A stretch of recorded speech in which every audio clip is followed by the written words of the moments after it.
Hi, I'm Melrose, your celebrant, and I'm joined with, Matthew Sims, funeral director.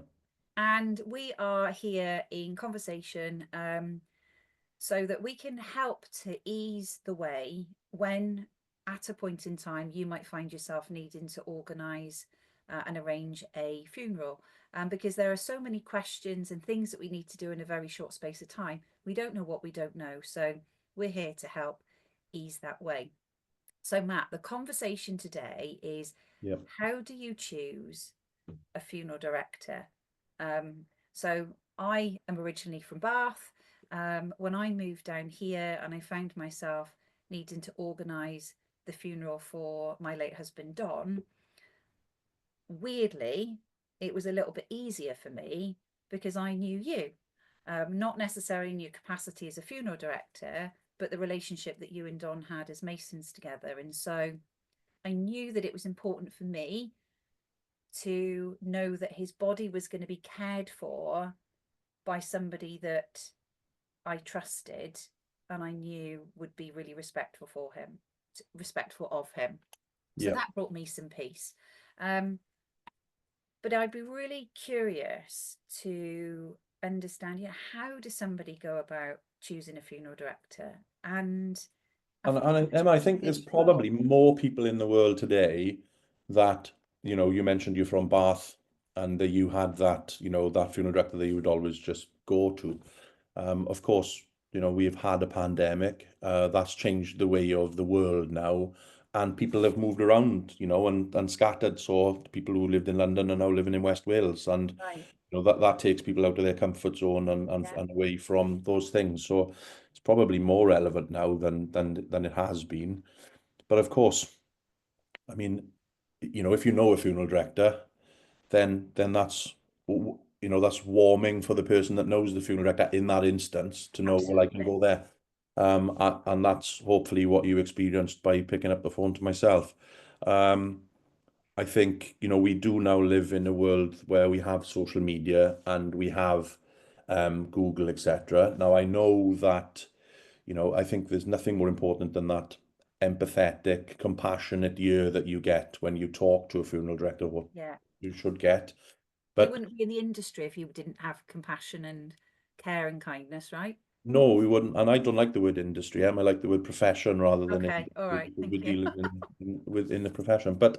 Um, But I think you can get the feeling of compassion and empathy from somebody's website or from their Yeah, social media page. yeah, So, of course, asking family and friends what experiences they've had, yeah, and maybe you've been to another funeral and you liked the funeral or how the funeral was conducted, and you had a nice feeling about that. So maybe dig out the order of service that you've got in the back of the drawer and see who the funeral director was on the yeah, back of that.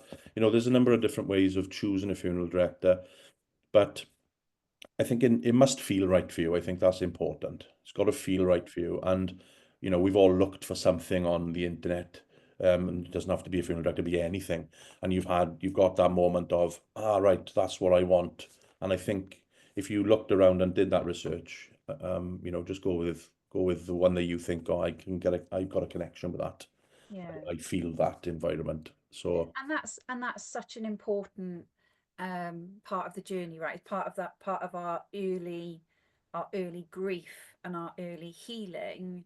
In those very first couple of weeks when we've lost our loved one and we're arranging the funeral. There's a lot of information gathering and sharing that goes on. And so knowing that you've got somebody that you've got that rapport with and can kind of steady the ship for you a little bit when there's so much else going on. yeah, Um, absolutely. Yeah, there's trade organisations as well within the profession, SAFE, the Society of Allied of Independent Funeral Directors. There's the National Association of Funeral Directors. You go on their websites, it'll give you the members list and it'll tell you the funeral directors that are regulated and a part of that organisation, right. which should give you confidence in the fact that they are a part of that organisation and they know what they're doing. So that there are those avenues to go down as well. But I Yeah. literally, I don't think you can better at picking up the phone and every funeral director would welcome a conversation with with anybody, with a client. And even if you say, be honest with them. Say, look, I'm just in the process of making a decision of which funeral director I'm going to choose for my loved one. And I just wondered if you had a few moments of your time to have a conversation with me, and what I can expect from you, and Yeah. how would you guide me through that process? Um, I know that's not always possible. I mean, if the death is unexpected, you don't want to be making those phone calls, but maybe get a family member to do that and get them to report back to you and say, look, this is what I felt, Lovely. or whatever, Right. So what I've heard you say is, you know, your own experiences in the past, asking friends and family. Yeah, There are associations that we can connect with and Google online, and we know right. that there's some assurance that sits behind that, Yes, and that any funeral director would be open because of their empathy and their compassion to have a conversation and not feeling like you've got to go with them. So so brilliant. Thanks, Matt. And I think that is one of the big things that can often cause us sleepless nights. Who do we go to? So thanks so much, and let's hope that that's been useful information to somebody listening today. absolutely. Thanks, Em.